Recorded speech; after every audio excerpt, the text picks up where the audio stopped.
pari nagsusuot ng rosas sapagkat ito'y simbolo ng kagalakan. I'm out muna sa kaseryosohan nga ng Kwaresma upang ipaalala sa atin ang daan ng krus ay hindi naman daan lang ng kapighatian at kalungkutan, kung hindi dahil ito'y daan ng kaligtasan, ito rin ay daan ng kagalakan.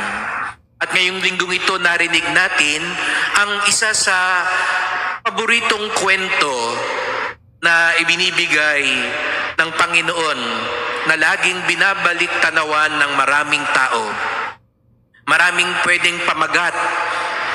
The parable of the prodigal son. Ang sabi ng iba, the parable of the merciful father. Ang talinghaga ng maawaing ama o ang talinghaga ng alibughang anak. Pwede rin natin itong pamagatan ang talinghaga ng dalawang malungkot na anak.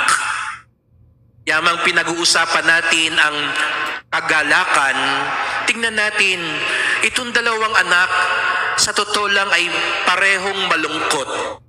Sapagkat meron silang maling akala kung saan matatagpuan ang kagalakan sa buhay.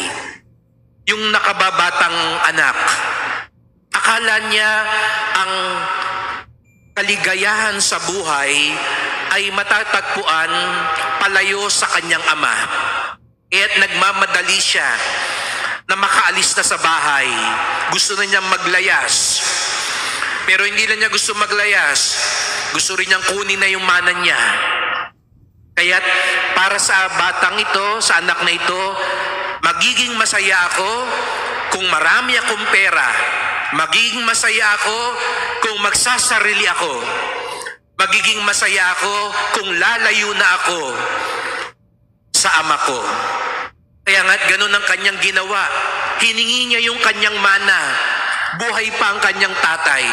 Para bagang gusto niyang sabihin, hindi ko na antahing mamatay ka. Akin na ang mana. At umalis siya sa bahay. Para bagang sinasabi niya, wala na akong pakialam sa pamilya ko. Mas magiging masaya ako kung hindi ko kayo kasama. Bahala na kayo sa buhay nyo, bahala na din ako sa buhay ko. Isan, aminin natin, ganun ang tingin natin sa kaligayahan sa buhay. Ang magawa ko ang gusto ko.